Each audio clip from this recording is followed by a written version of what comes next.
하나님 말씀 함께 찾도록 합니다. 하나님 말씀은 창세기 42장 18절로 25절까지 말씀. 제가 가진 성경은 구약 성경 66페이지입니다.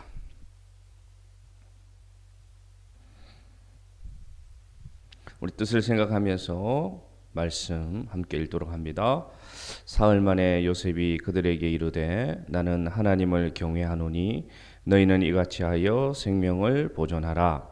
너희가 확실한 자들이면 너희 형제 중 한 사람만 그 옥에 갇히게 하고 너희는 곡식을 가지고 가서 너희 집안의 굶주림을 구하고 너희 막내 아우를 내게로 데리고 오라. 그러면 너희 말이 진실함이 되고 너희가 죽지 아니하리라 하니 그들이 그대로 하니라. 그들이 서로 말하되 우리가 아우의 일로 말미암아 범죄하였도다. 그가 우리에게 애걸할 때에 그 마음의 괴로움을 보고도 듣지 아니하였으므로 이 괴로움이 우리에게 임했도다. 르우벤이 그들에게 대답하여 이르되 내가 너희에게 그 아이에 대하여 죄를 짓지 말라고 하지 아니하였더냐? 그래도 너희가 듣지 아니하였느니라. 그러므로 그의 피값을 치르게 되었도다 하니 그들 사이에 통역을 세웠으므로 그들은 요셉이 듣는 줄을 알지 못하였더라. 요셉이 그들을 떠나가서 울고 다시 돌아와서 그들과 말하다가 그들 중에서 시므온을 끌어내어 그들의 눈앞에서 결박하고 명하여 곡물을 그 그릇에 채우게 하고 각 사람의 돈은 그의 자루에 도로 넣게 하고 또 길냥식을 그들에게 주게 하니 그대로 행하였더라. 아멘. 우리 함께 잠깐 기도하겠습니다. 사랑이 많으신 하나님 아버지, 오늘도 주님 우리가 각자의 처소에서 하나님께 영과 진리로 예배를 드립니다. 코로나 가운데서도 우리를 지켜주시고 또 시간을 정하여 하나님께 예배드릴 수 있는 은혜를 허락하심에 감사를 드립니다. 이 시간 주의 긍휼로 우리와 함께하여 주시고 각자의 예배의 처소마다 성령의 기름 부으심을 허락하여 주옵소서. 주님의 말씀을 이 시간 함께 나누고자 합니다. 오직 주님의 말씀만이 전파되고 전하는 자나 듣는 자가 오직 하나님의 교훈만 받을 수 있는 복된 시간 되게 하여 주시고 성령으로 인도하여 주옵소서. 예수님의 이름으로 기도드리옵나이다. 아멘. 우리 성도 여러분, 화면으로나마 만나 뵙게 됨에 감사를 드립니다. 이번 주는 될 수 있으면 대면 예배를 하려고 했는데 지역에서 또 전파자가 나와서 또 방역 당국에 협조하는 차원에서 어렵지만 또 비대면 예배로 드리게 되었음을 말씀을 드립니다. 오늘 말씀은 우리가 요즘 우리 성도들 다 묵상하고 계시죠? 네. 오늘 말씀은 바로 우리가 지금 묵상하고 있는 요셉에 대해서 우리가 다루고자 합니다. 먼저 우리가 믿는 믿음은 무엇인가? 우리가 믿는 믿음은 무엇인가? 여러분 무엇이라고 생각합니까? 우리가 믿는 믿음의 내용이 무엇입니까? 그것을 우리는 복음이라고 말할 수가 있습니다. 예수 그리스도 하나님의 아들이 육신을 입고 이 세상에 오셔서 우리의 죄를 위하여 하나님과 원수된 우리를 대신해서 화목 제물이 되어 주셔서 우리의 죄값을 십자가에서 대신 죽으심으로 죄의 권세에서 우리를 사하시고 하나님의 자녀로 하나님의 백성으로 만들어 주셨다는 그 소식이 바로 복음이고 그것이 우리가 믿는 믿음이라는 내용입니다. 우리 주님께서 처음 이 세상에 오셔서 마가복음에 보면 이 복음을 어떻게 전파하셨느냐, 방금 제가 말씀드린 것은 복음의 내용이고 우리 주님께서 오셔서 회개하라 그리고 복음을 믿어라 이렇게 선포하셨습니다. 그것이 주님이 우리에게 주셨던 복음의 선포입니다. 회심하고 그리고 그리스도의 참 제자가 되었던 우리 베드로 사도를 기억하십니까? 그가 처음으로 하나님으로부터 능력을 받아 하나님의 복음을 전하는 사도가 되었을 때 한 설교를 보면 사도행전 2장 38절에 베드로가 이렇게 얘기합니다. 너희가 회개하여 각각 예수 그리스도의 이름으로 세례를 받고 죄 사함을 받으라. 그리하면 성령을 선물로 받으리니. 그렇게 되어 있습니다. 여기서 우리가 무엇을 알 수 있습니까? 우리가 예수를 믿는다는 것은, 그리고 우리가 죄 사함을 받는다는 것의 첫 번째 단계가, 우리가 믿음으로 들어가는 첫 번째 단계에서 꼭 잊으면 안 되는 것이 회개함이라는 것입니다. 즉 구원은 회심으로부터 시작되는 것을 오늘 알 수가 있습니다. 회심이 무엇입니까? 회심은 우리의 죄가 하나님으로부터 용서함 받는 것, 그것이 바로 죄사함 받는 것, 그것의 출발이 바로 회개로부터, 회심으로부터 시작되는 것을 알 수가 있습니다. 제가 왜 오늘 이 회심에 대해서 말씀을 드리냐면, 우리가 읽는 이 요셉의 본문 속에 아주 중요한 키포인트가 뭐냐? 바로 용서라는 가치를 다루고 있다는 것입니다. 우리가 하나님의 자녀가 된, 우리가 하나님의 백성이 된 그 비결은 어디에 있느냐? 우리의 죄가 못 받음으로, 용서함 받음으로 우리는 오늘 믿는 자가 되었습니다. 그래서 믿음에 있어서 이 용서의 가치는 너무나 중요한 믿음의 요소임을 오늘 우리가 알 수가 있습니다. 골로새서 3장 13절에 이렇게 얘기합니다. 서로 용납하여 피차 용서하되 주께서 너희를 용서하신 것 같이 너희도 그리하라. 오늘 사도들이, 우리의 신앙의 선배들이 오늘 우리에게 가르쳐 주고 있는 것이 바로 주께서 너희를 용서하신 것 같이 너희도 그렇게 용서하라고, 참 이 신앙의 가치에서 용서를 강조하고 있음을 알 수가 있습니다. 그래서 저는 오늘 이 요셉의 본문을 통해서 이 용서를 잘하는 법, 잘하는 용서는 어떤 용서인가를 참 어떻게 보면 우리에게 실제적으로 필요한 말씀임을 믿고 묵상한 내용을 토대로 요셉의 본문을 통해서 함께 나누고자 합니다. 단편적으로 그냥 용서를 잘해라, 용서를 많이 해라, 이런 말씀이 아니라 오늘 골로새에서도 말씀하신 것처럼 주께서 너희를 용서하신 것 같이, 즉 주님이 우리를 어떻게 용서하셨는지를 본받아서 용서를 잘하는 사람, 그래서 그 용서를 잘하기 위해서는 용서도 잘 준비가 되어야 되고요, 용서도 잘하는 방법을 배울 필요가 있다는 것을 요셉의 이 내러티브를 통해서 저는 한 주간 묵상하게 되었습니다. 우리가 읽은 이 요셉에 대한 본문이 단순히 요셉이 어려운 시기를 거쳐서 총리가 된다는 성공의 스토리가 아닙니다. 그 안에 내면에 들어가 있는 것은 어떤 내용이냐? 요셉이 어떤 용서를 하고 어떤 화해의 과정을 형제들과 이루어가는지를 오늘 성경은 우리에게 용서하는 법을 가르쳐 주고 있다는 것을 제가 알 수가 있었습니다. 그러면 오늘 본문을 통해서 용서의 가치, 용서의 방법을 들어가 보도록 하겠습니다. 첫 번째, 용서의 단계에 있어서 우리가 꼭 기억해야 될 것은 무엇이냐? 누가 용서하는가입니다. 아주 중요합니다. 사람 사이의 일이기 때문에 결국 누가 용서의 주체가 되는가, 이것은 분명히 첫 단계로 우리가 알아야 되는 내용입니다. 누가 용서하고 누가 용서받아야 되는가, 이것이 바로 잘 되는 용서, 잘하는 용서의 첫 단계가 되는 것입니다. 주께서 너희를 용서함 같이, 오늘 주체가 누가 되었습니까? 우리의 용서함은 주님이 용서하시는 주체가 되었습니다.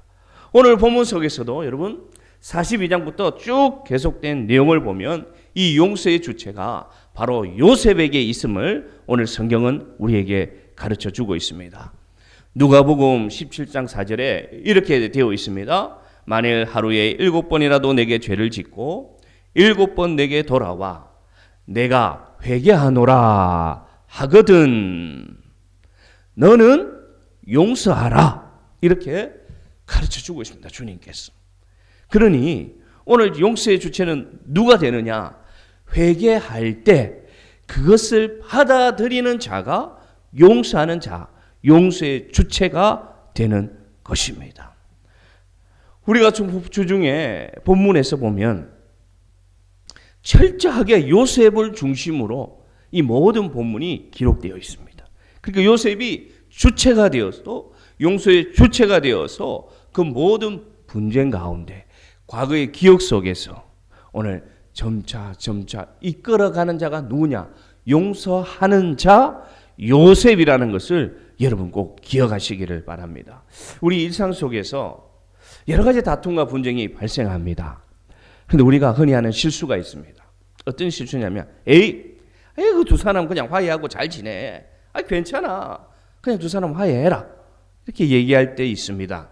그리고 우리가 좋은 자의 위치일 때 특히 우리가 어떤 높은 위치나 도움을 주는 위치가 될 때 보면 우리는 섣불리 좋은 자의 위치에서 서로 용서하고 서로 화해하고 그렇게 잘 지내라 이렇게 얘기할 때가 있는데 여러분 우리가 가만히 용서의 방법과 오늘 본문에서 요셉을 묵상해 보면 그것이 어떻게 보면 참된 용서가 될 수 없다는 것을 알 수 있습니다. 마치 어린아이들을 화해시키듯이 두 사람 지금부터 악수해 서로 안아줘 그리고 앞으로 잘 지내 하면 끝나는 것이 우리는 용서고 화해라고 생각할 수도 있습니다. 그러나 우리는 알고 있습니다. 그것은 진정한 화해가 될 수가 없습니다. 갈등의 내용은 덮어두고 쉽게 말해 쓰레기는 치우지 않고 그냥 덮어두면 그것으로서 용서가 되고 화해가 되는 것이 아닙니다. 그것은 나중에 썩어서 악취가 나기도 하고 더 많은 문제와 갈등을 만들어낼 수도 있다는 것입니다. 그러므로 용서의 첫 단계는 뭐냐? 누가 용서해야 되고 누가 용서함 받아야 되는지를 정확하게 이성적으로 알아야 되는 필요가 있다는 것입니다. 진정한 용서와 진정한 화해의 시작은 누가라는 것부터 시작되어야 됩니다. 부부 사이에서도 여러 가지 갈등이 있습니다. 흔히 옛날 속담에 보면 이렇게 얘기합니다. 부부 싸움은 칼로 물베기다. 그렇게 얘기합니다. 그래서 늘 싸울 수 있고 싸움이 대단한 게 아니다. 부부 싸움처럼 대단하지 않은 게 뭐가 있겠느냐. 부부 싸움은 대단하지 않다. 괜찮다. 누구나 싸울 수 있다. 이렇게 가볍게 여기지만 결코 그럴 수 없음을 우리는 현실을 통해서 알 수가 있습니다. 그냥 감정이 풀렸다고 해서 화해했다고 생각하지 말기를 바랍니다. 감정의 해소보다 중요한 것은 왜 감정이 상하게 되었고 누가 먼저 그 감정이 상하게끔 자극했고 누가 먼저 잘못을 범했는지를 이성적으로 생각하고 잘못을 범한 자가 상대방에게 자신의 잘못을 인정할 때 누가 그 잘못에 의해서 그 상처를 받은 자가 용서할 때 지난 사이도 부부 사이도 갈등이 해결되고 화해가 시작될 수가 있습니다. 사실은 이게 굉장히 중요합니다. 결혼에 있어서도 그렇고요. 사람 사이의 관계에 있어서도 그렇고요. 갈등을 어떻게 해소하는가 이거 너무나 중요한 화두입니다. 오늘 이 사회가 왜 이렇게 갈등이 많으냐?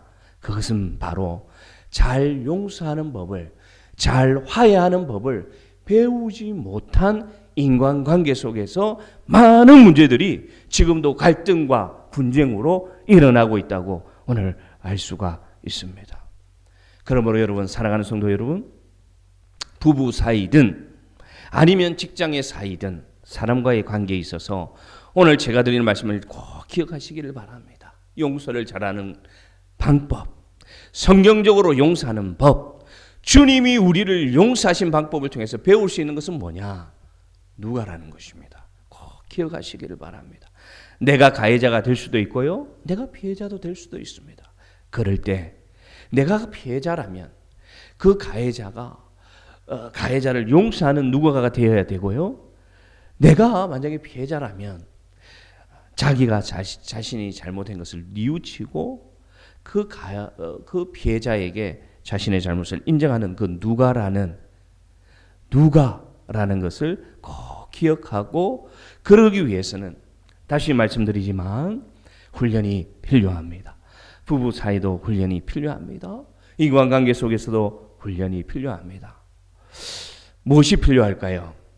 어떻게 사과하고 어떻게 사과를 받아들여야 되는지를 훈련하는 그 훈련의 시간이 필요하다는 것입니다. 요셉을 통해서 우리가 보면은요, 42장에서 45장까지 총 4장의 분량입니다.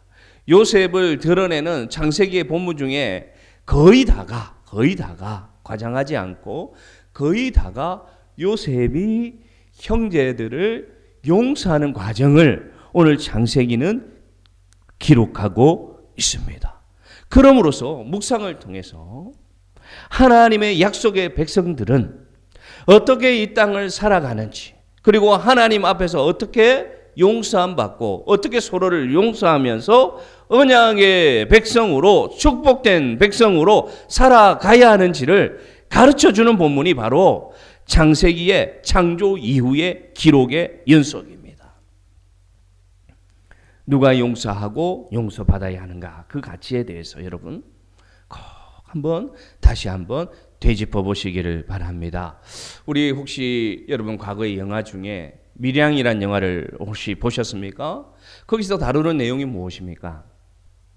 그 피해자가 자신의 자녀를 죽인 그 살인자를 교도소를 찾아가서 예수님을 믿고 이 피해자가 용서하기 위해서 그 가해자를 찾아가는데, 그 면회의 자리에서 가해자가 뭐라고 하느냐, 나는 이미 용서함 받았다. 왜냐?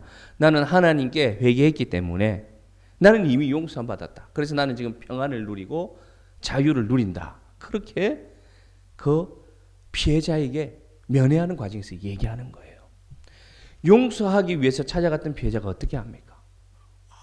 상처를 입고 다시 상처를 입고 나와서 하나님을 저주하면서 방황한다는 그 내용이 그 밀양의 영화의 주 모티브입니다. 그러면 무엇을 얘기합니까?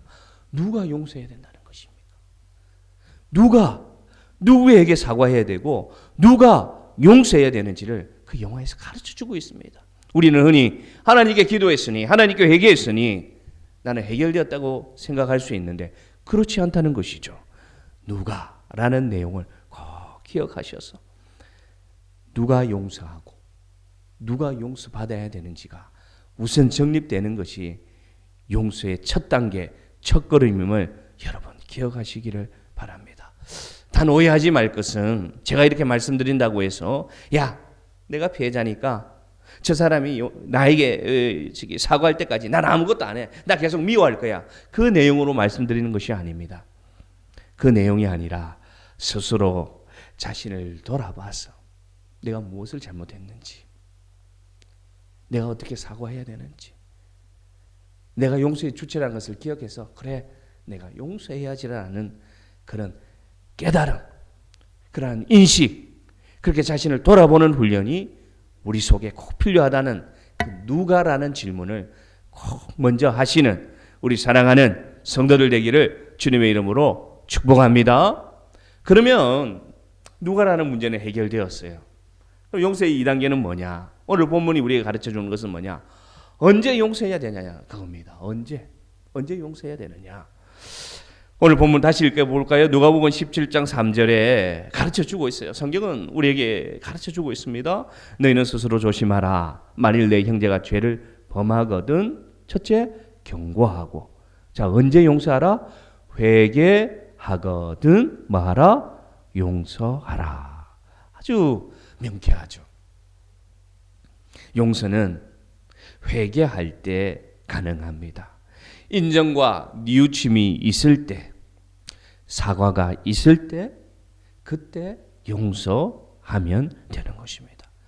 그래서 이것은 일방적인 것이 아닙니다. 용서란 것은 상호 간에 화해의 길로 가는 것인데, 그 시작은 뭐냐? 회개하거든, 뉘우치거든, 사과하거든, 그때 용서하는 것입니다. 요셉을 볼까요?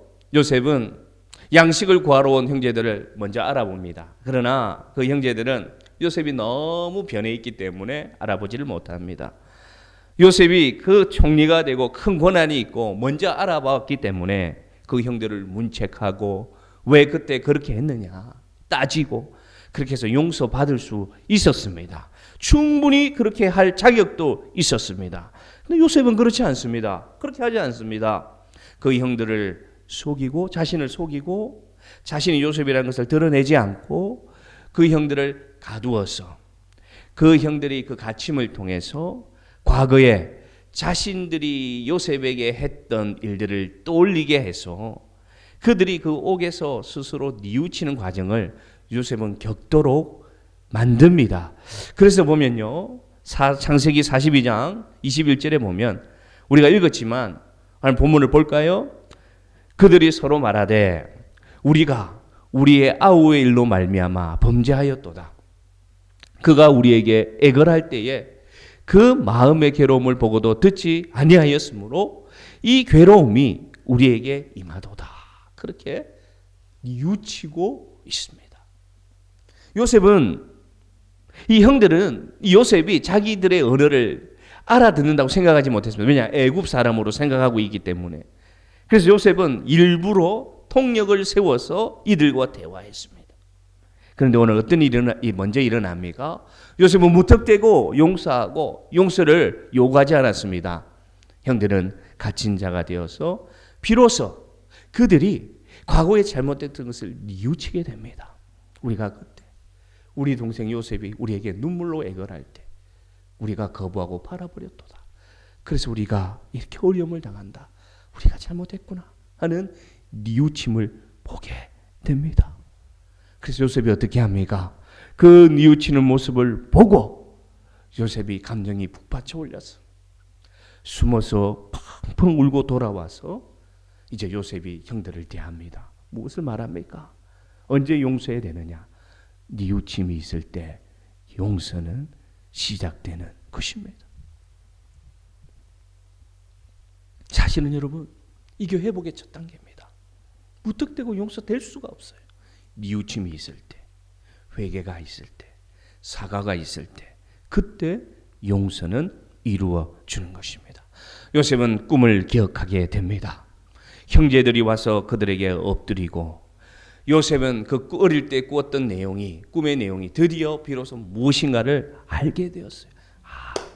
하나님은 단순히 나의 억울함, 나의 아픔을 해결하기 위해서 나를 총리로 세운 것이 아니라 하나님의 계획하심 속에서 저 형들과 나의 관계를 회복시키고 나아가 우리가 하나님의 백성을 영광을 찾기 위해서 하나님은 나에게 고난을 주셨고 나를 이렇게 총리의 자리로 이끌었구나 라는 것을 요셉은 찾아온 형들을 통해서 깨닫게 되어서 그는 정말로 중요한 길이 뭐냐? 바른 용서를 통해서 화해의 길로 가야 된다는 것을 알고 42장부터 45장에 이르기까지 그 과정을 하나님의 지혜로 요셉이 이끌어 가고 있습니다. 여러분, 용서할 때, 용서를 구할 때 용서는 시작됩니다. 그러기 위해서는 우리에게 무엇이 필요할까요?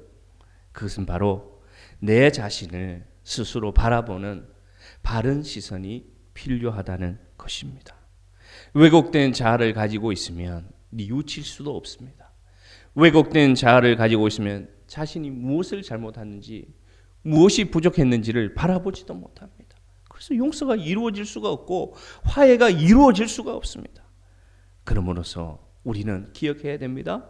지나친 자기 긍정, 지나친 자기 자만을 버려야 되고 또 그의 반대로 지나친 자기 비관과 지나친 자기 자책을 거기에 사로잡히는 것도 버려야 됩니다. 오직 하나님의 말씀으로 늘 자신을 점검하고 자신을 돌아보아서 하나님의 은혜를 통해서 나를 바라볼 때 내가 어떤 자인지를 바르게 발견해 볼 수가 있습니다. 예수 믿는 사람들은요, 하나님의 백성된 자들은 말씀을 통해서 십자가의 은혜를 통해서, 십자가를 통해서 나를 바라보는 것입니다. 그러면 오늘 이 형들이 뉘우침이 시작된 것처럼 우리도 뉘우치는 자가 될 수가 있고요, 우리도 그 뉘우침을 받아들이는 자가 될 수가 있다는 것입니다.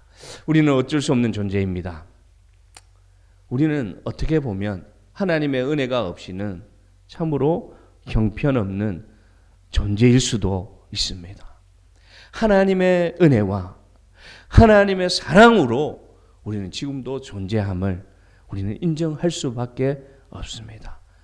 여러분에게 말씀드리고 싶습니다. 말씀 앞에 솔직해지시기를 바랍니다.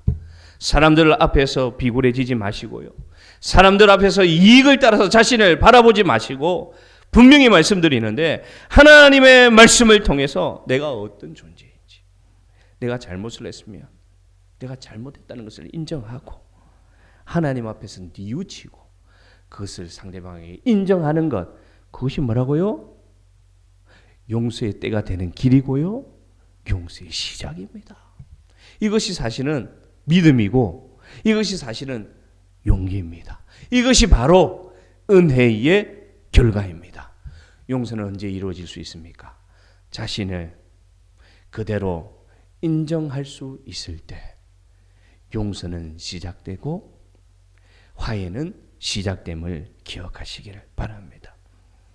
그래서 요셉은 그 성숙한 때를 기다렸습니다.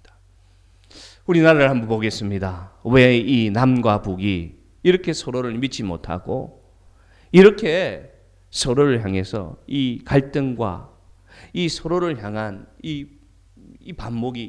반복됩니까? 그것은 바로 잘못한 자가 잘못을 인정하지 않기 때문입니다. 왜 한국과 일본 관계가 이렇게 풀리지 않을까요? 왜 풀리지 않습니까? 우리는 알고 있습니다. 왜냐?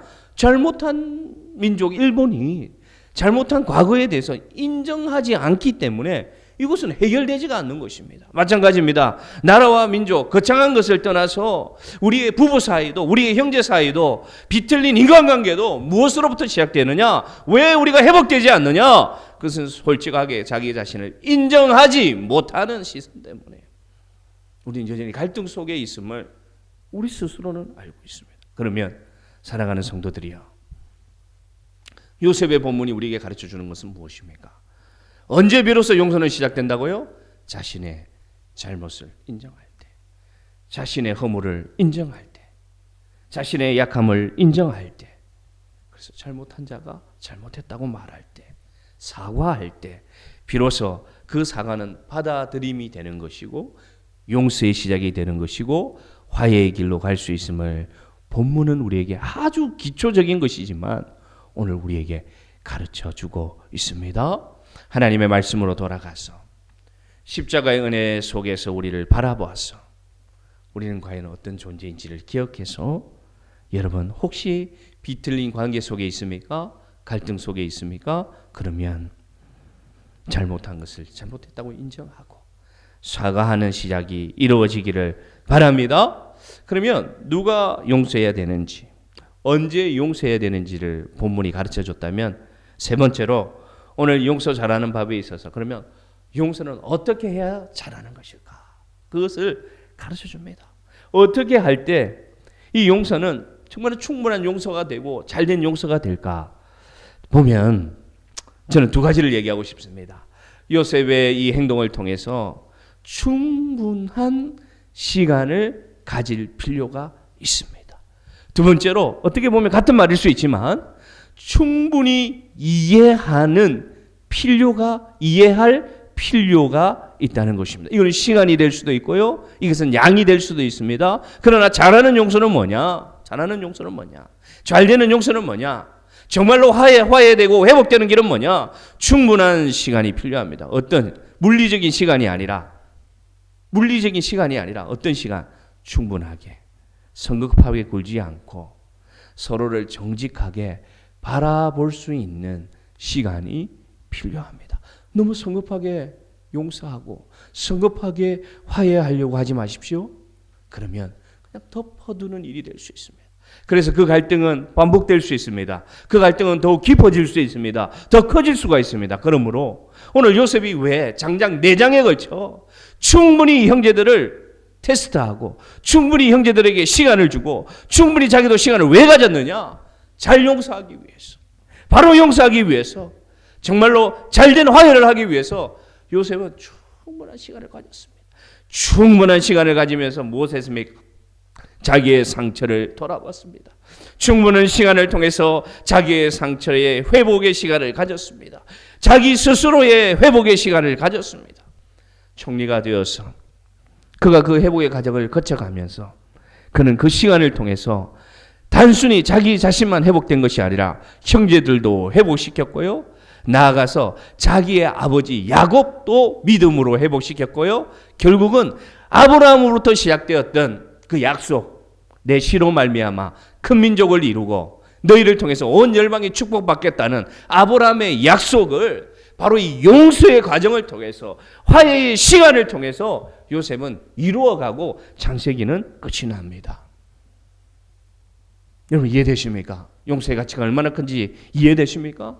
창세기의 주제가 창조로부터 타락한 하나님의 자녀들이 어떻게 용서하고 어떻게 회복되어지는지를 가르쳐주는 게 바로 창세기의 흐름이라는 것을 저는 알 수가 있었다는 것입니다. 여러분 충분한 시간을 가지시길 바랍니다.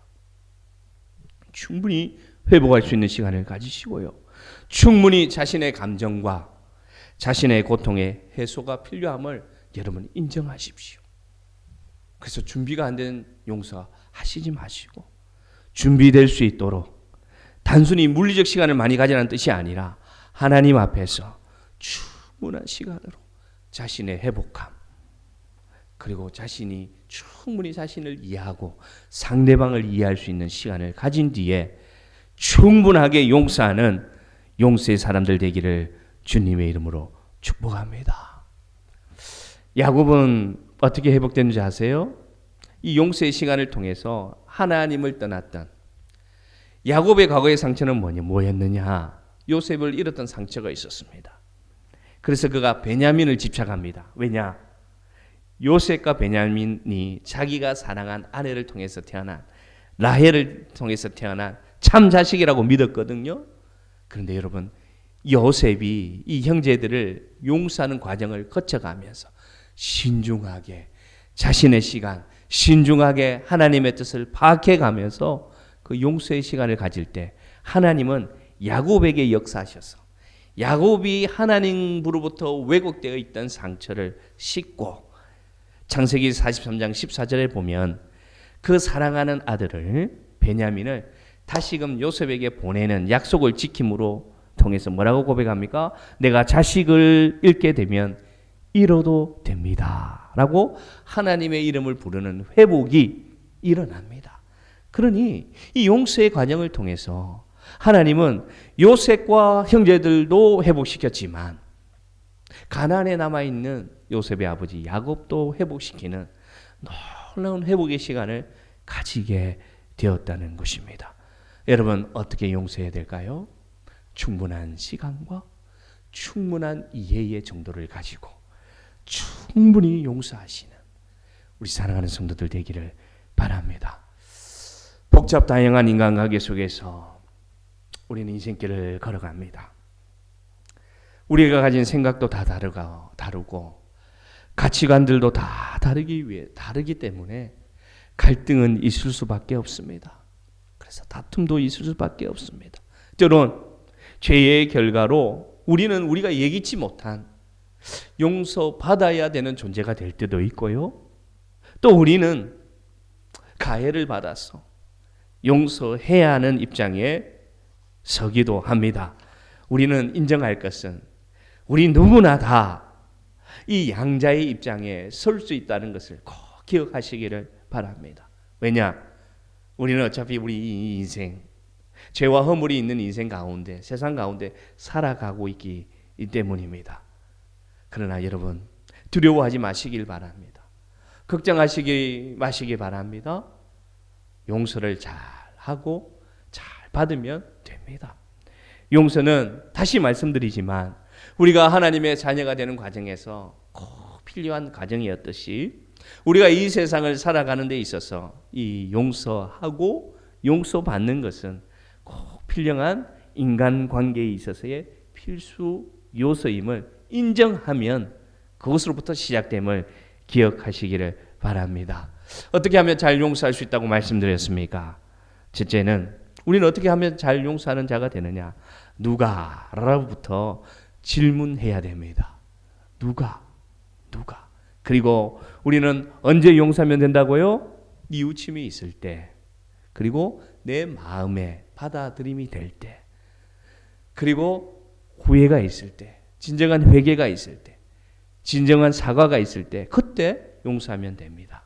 그러기 위해서는 충분한 시간과 충분한 이해를 시간을 가지고 충분한 용서를 할 수 있는 사람으로 우리 스스로가 매일매일 말씀 앞에서 준비된 사람들이 되기를 바랍니다. 무엇보다 말씀을 통해 주시는 은혜로 하나님의 뜻과 지혜를 깨달아서 결론적으로 여러분에게 드리고 싶은 말씀은 우리도 주님처럼 용서하는 자가 되자고 말씀드리고 싶습니다. 주님을 본받기를 바랍니다. 오늘 말씀의 이 결론은 뭐냐? 누가, 언제, 어떻게? 오직 주님을 기억합시다. 주님으로부터 우리가 어떻게 용서함 받은지를 기억합시다. 그럼으로써 베품을 통해 용서하고 배려를 통해 용서하고 희생을 통해서 용서하는 자가 됩시다. 주님께 우리는 배움이 있습니다. 베드로가 물어봤죠. 베드로가 물어봅니다. 주님이 용서하라고 하시는데 그러면 내 형제가 내게 죄를 범했을 때 제가 몇 번이나 용서하면 될까요? 7번까지 하면 잘하는 것입니까? 그렇게 물어봤습니다. 주님이 뭐라고 대답하셨죠? 그 7번을 70번 될 때까지 용서해도 부족함이 있으리라. 그러면서 어떤 이야기를 해줍니까? 한 사람이 1만 달란트라는 엄청난 빚을 탕감받았는데 그자가 어떤 자를 용서하지 못합니까? 100데나리온 자기에게 빚진 자를 용서하지 못하는 것을 보고 다시 주인에게 불려가 다시 그 탕감받았던 것을 다시금 짐을 짓는 그 결과의 이야기를 해주면서 오늘 우리에게 가르쳐 줍니다. 너희가 스스로 1만 달란트 탕감받은 자로 살아가라. 세상 가운데 너희가 충분히 용서하는 자로 살아가라. 그래서 너희가 상대방을 볼 때 100데나리오 빚진 자로 봐서 너희가 10억을 탕감받았으니 너희에게 100만 원 꾸은 자를 쉽게 용서할 수 있지 않겠느냐. 그러한 정신과 그러한 마음으로 나를 본받아 용서함 받은 자로 용서하는 자로 살아가라는 그러한 가르침이 오늘 말씀의 결론 속에 여러분에게 인식되기를 주의 이름으로 축복합니다. 잘 용서하는 자가 됩시다. 그래서 오늘 말씀을 잘 기억하셔서 우리가 하나님 앞에서 살아갈 때, 코람데오의 삶을 살아갈 때 오늘 이 요셉의 용서를 본받아서 우리도 잘 용서하는 자가 되어서 화해의 사람으로 주님을 본받는 사람으로 살아가기를 바랍니다. 그러니까 우리가 주기도문 매일 고백하지 않습니까? 예배를 마칠 때마다 주님이 우리에게 가르쳐 준 기도 속에 뭐가 있습니까? 우리가 우리에게 죄 지은 자를 사하여 준 것 같이 우리 죄도 사하여 주옵소서. 그렇게 기도하지 않습니까? 그러므로 오늘 말씀을 잘 기억하셔서 누가 언제 어떻게 용서해야 되는지 잘 용서하는 자가 되어서 주님의 백성으로서 주님과 함께 요셉처럼 총리가 되는 것이 형통함이 아니라 요셉처럼 주님과 함께해서 잘 용서하는 자로 화해를 이루어가는 자로 형통한 자 되는 축복받는 사랑하는 성도들 되기를 주님의 이름으로 축원합니다. 아멘. 우리 기도하겠습니다. 하나님 아버지 감사합니다. 요셉의 본문을 통해서 우리에게 용서의 가치, 용서의 방법, 용서의 단계 잘 용서하는 법을 가르쳐 주시니 감사합니다. 우리가 인생살이를 살아가면 여러 가지 인간관계 가운데 여러 가지 갈등도 생기고 다툼도 생기고 상처를 주기도 받기도 하는 그러한 우리 인생을 살아갈 수밖에 없습니다. 오늘 주신 말씀이 교훈이 되게 하여 주셔서 우리가 이 말씀처럼 잘 용서하는 법을 배운 자가 되어서 이 세상 가운데 화해의 아이콘이 되게 하시고 화목의 아이콘이 될 수 있고 믿음의 화해의 사람이 되도록 인도하여 주시옵소서. 또한 아버지 하나님 감사합니다. 오늘도 우리 성도들이 어려운 가운데서 주님 앞에 드린 헌물을 위하여 기도합니다. 이 코로나로 어려운 가운데 있습니다. 우리들 성도들 가정마다 사업처마다 직장마다 주님께서 세밀하신 손길로 채워주시고 인도하여 주옵소서. 그래서 하나님과 함께하는 경험들을 매일매일 가지게 하여 주시고 또한 하나님께 드리고자 할 때 하나님 나라를 위하여 드리고자 할 때 감사함으로 마음껏 드릴 수 있는 축복을 이 땅의 기름진 복도 주님께서 허락하여 주옵소서. 일주일간 또 주님께서 형통하게 인도하여 주심을 믿사오며 예수님의 이름으로 기도드립니다. 아멘. 축도드립니다. 지금은 우리 주 예수 그리스도의 은혜와 하나님의 크신 사랑과 성령님의 감화 감동 인도하심 잘 용서하는 법을 배워 정말로 주님을 본받는 자가 되기를 다짐하는 우리 사랑하는 모든 성도들 머리 위에 이제로부터 그 은혜가 영원토록 함께 있을지어다. 아멘.